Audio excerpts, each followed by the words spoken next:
आज रविवार 28 दिसंबर 2025 है।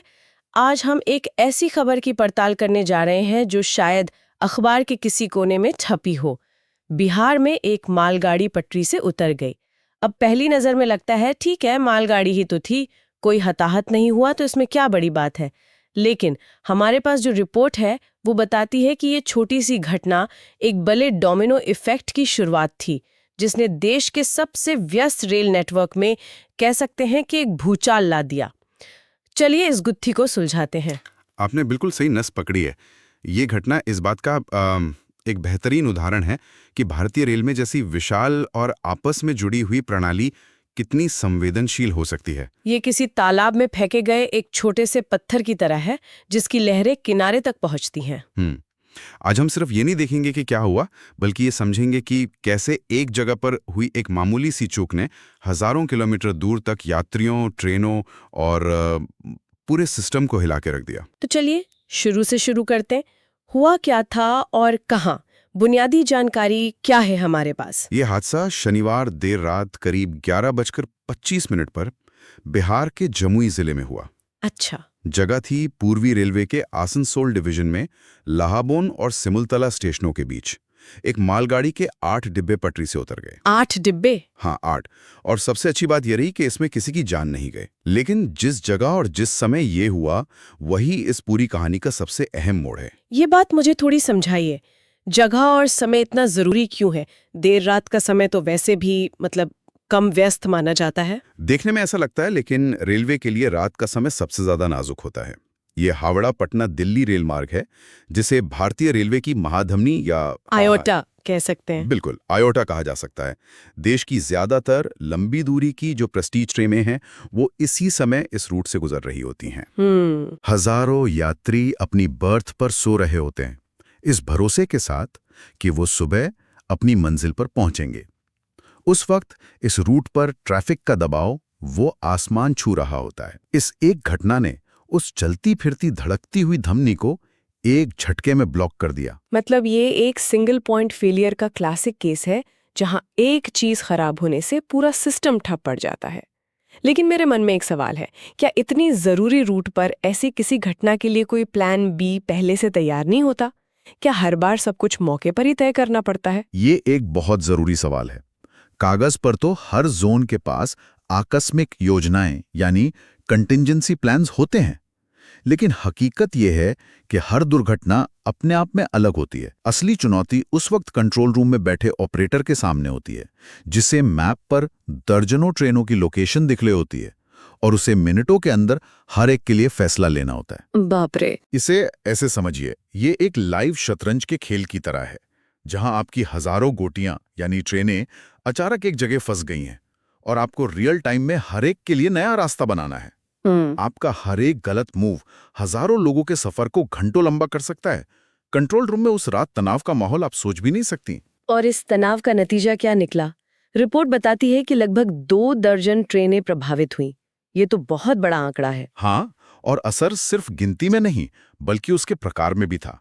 रेलवे को 2 कड़े फैसले लेने पड़े, कुछ ट्रेनों को रद्द करना और कुछ को दूसरे रास्ते से भेजना, जिसे हम डाइवर्ट करना कहते हैं। अच्छा। रद्द करने का असर स्थानीय लोगों पर सबसे ज्यादा पड़ा। रिपोर्ट में जिक्र है कि कई मेमू ट्रेनें रद्द हुईं। मेमू ट्रेनें यानी वो लोकल ट्रेनें जो छोटे शहरों और गांवों को बड़े शहरों से जोड़ती हैं। बिल्कुल, ये ट्रेनें एक तरह से उन इलाकों की लाइफलाइन होती है। इनके रद्द होने का मतलब सिर्फ असुविधा नहीं है, बल्कि हजारों लोगों का काम पर जाना, बच्चों का स्कूल पहुंचना और छोटे व्यापारियों का माल लाना ले जाना, सब कुछ एक दिन के लिए ठप हो जाता है। सही बात है। यात्रियों के लिए तो ये एक बहुत बड़ी मुसीबत बन गई। और डाइवर्जन, ये तो रद्द करने से भी ज्यादा जटिल लगता होगा। रिपोर्ट में कुछ बहुत बड़े नाम हैं, राजधानी एक्सप्रेस, वंदे भारत एक्सप्रेस। इन प्रीमियम ट्रेनों को डाइवर्ट करने का क्या मतलब होता है? ये रेलवे के लिए एक बहुत बड़ा सिरदर्द होता है। बात सिर्फ रास्ता बदलने की नहीं है। सोचिए, एक फॉर्मूला 1 कार को शहर की भीड़भाड़ वाली गलियों में चलाने के लिए मजबूर किया जाए। वाह, क्या एनालॉजी है! वंदे भारत जैसी ट्रेनें खासतौर पर अपग्रेड किए गए ट्रैक्स के लिए बनी है, जहां वो अपनी टॉप स्पीड पकड़ सकें। जब उन्हें किसी पुराने या धीमे रूट पर भेजा जाता है, तो वो अपनी पूरी क्षमता से नहीं चल सकती। अच्छा। इससे सिर्फ सफर का समय नहीं बढ़ता, बल्कि रेलवे की पूरी एफिशिएंसी का गणित बिगड़ जाता है। ये ऐसा है जैसे आपने अपने सबसे तेज धावक को भेजा पर उसे दौड़ने के लिए मैदान ही नहीं दिया। वाह, ये तो मैंने सोचा ही नहीं था। इसका मतलब है कि सिर्फ यात्री ही परेशान नहीं हुए, बल्कि रेलवे का पूरा ऑपरेशनल बैलेंस बिगड़ गया। राजधानी और वंदे भारत जैसी ट्रेनों की तो पहचान ही समय पर पहुंचना है। आपने सही पकड़ा। और उन यात्रियों का सोचिए जो बीच के स्टेशनों पर ट्रेन का इंतजार कर रहे थे। हाँ। डाइवर्जन का मतलब है कि ट्रेन अब उन स्टेशनों पर आएगी ही नहीं। उन तक जानकारी पहुंचाना, उनके टिकट का क्या होगा, ये सब मैनेज करना एक अलग ही चुनौती है। तो इस एक घटना ने हर तबके की यात्री को प्रभावित किया, प्रीमियम ट्रेनों में सफर करने वालों से लेकर रोजाना सफर करने वाले आम आदमी तक।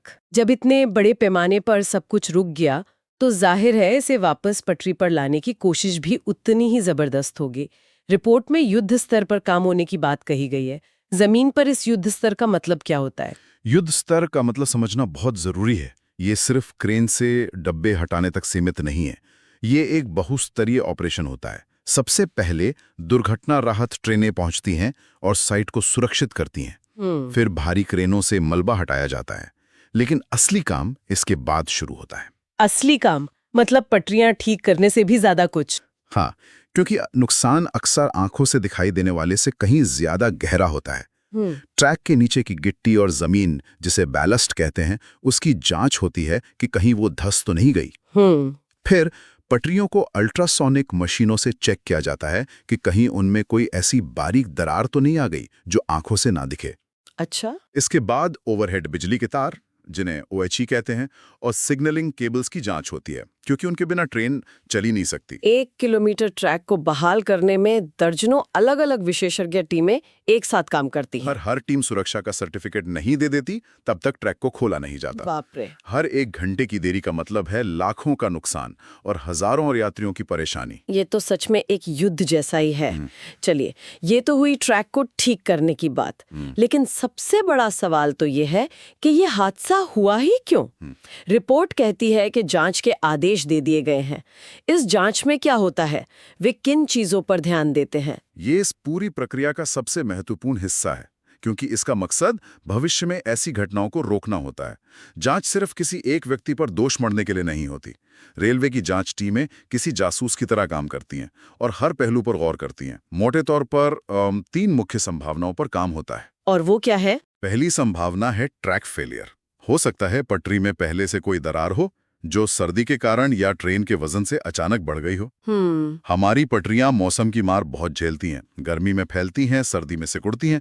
कई बार ये तनाव एक कमजोर हिस्से में दरार पैदा कर देता है। और दूसरी संभावना? दूसरी संभावना है वैगन फेलियर, यानी मालगाड़ी के किसी डिब्बे में ही कोई खराबी आ गई हो। डिब्बे में खराबी जैसे कि? एक आम समस्या होती है हॉट एक्सेल। इसमें पहिए का बेरिंग ज्यादा गर्म होकर जाम हो जाता है। जब ट्रेन तेज रफ्तार से चल रही हो तो एक जाम हुआ पहिया जबरदस्त झटका पैदा कर सकता है और डिब्बे को पटरी से उतार सकता है। ओह! जांच टीम डिब्बों के पहियों और एक्सेल की बारीकी से जांच करेगी। और तीसरी और आखिरी संभावना होती है मानवीय भूल, जैसे सिग्नलिंग में कोई गलती या ड्राइवर की कोई चूक। हालांकि मालगाड़ी के मामले में इसकी संभावना कम होती है। जांच का असली मकसद इन तीनों में से सही कारण का पता लगाना है। और अगर पता चलता है कि किसी खास तरह के पटरी में समस्या थी, तो इसका असर तो पूरे देश के नेटवर्क पर पड़ सकता है। बिल्कुल। हर दुर्घटना दुर्भाग्यपूर्ण होने के बावजूद सिस्टम को बेहतर बनाने का एक अवसर भी देती है। अगर जांच में कोई डिजाइन की खामी या मटेरियल की कमजोरी सामने आती है, तो रेलवे पूरे देश में उस तरह के कंपोनेंट को बदलने के लिए एक अभियान चला सकता है। सही बात है। जांच से जो सबक मिलते हैं, उन्हें लागू करके ही इस विशाल नेटवर्क को ज्यादा सुरक्षित और भरोसेमंद बनाया जा सकता है। तो आज की इस पूरी बातचीत को अगर समेटना हो तो हम क्या कह सकते हैं? बिहार में एक मालगाड़ी का पटरी से उतरना, जिसमें किसी को चोट तक नहीं आई, फिर भी उसने देश की जीवन रेखा पर एक गहरा असर डाला। हाँ, इसका सार यही है कि भारतीय रेलवे सिर्फ पटरियों और ट्रेनों का एक जाल नहीं है, बल्कि एक जीवित धड़कता हुआ इकोसिस्टम है, जिसका हर हिस्सा एक दूसरे से बहुत नाजुक तरीके से जुड़ा हुआ है। एक जगह पर एक छोटी सी गड़बड़ी भी पूरे सिस्टम में कंपन पैदा कर सकती है। ये घटना हमें रेलवे के सामने आने वाली रोजमर्रा की चुनौतियों और ऐसी स्थितियों से निपटने के लिए पर्दे के पीछे काम करने वाले हजारों कर्मचारियों की तैयारी को भी दिखाती है। तो आज की चर्चा से ये साफ है कि एक छोटी सी खबर के पीछे कितनी बड़ी और जटिल कहानी छिपी हो सकती है। बिल्कुल। और अंत में हमारे सुनने वालों के लिए सोचने के लिए एक विचार छोड़ते हैं। हमारी पूरी चर्चा यात्रियों को हुई परेशानी, ट्रेनों के डायवर्जन्स और बहाली के काम पर केंद्रित रही। हाँ। लेकिन हमने उस मालगाड़ी के बारे में बात नहीं की। उसके उन 8 डिब्बों में क्या लदा हुआ था? कोयला, अनाज, सीमेंट या किसी फैक्ट्री के लिए कच्चा माल? सही बात है, ये तो सोचा ही नहीं। वो सामान कहाँ जा रहा था? किसी फैक्ट्री में, किसी बाजार में या किसी बंदरगाह पर? ये घटना सिर्फ यात्रियों के सफर में रुकावट नहीं है, बल्कि ये देश की आर्थिक सप्लाई चेन में भी एक रुकावट है। जरा सोचिए उस अदृश्य आर्थिक प्रभाव के बारे में जो कभी सुर्खियों में नहीं आता, लेकिन जिसका असर शायद हम और आप पर किसी न किसी रूप में जरूर पड़ता है।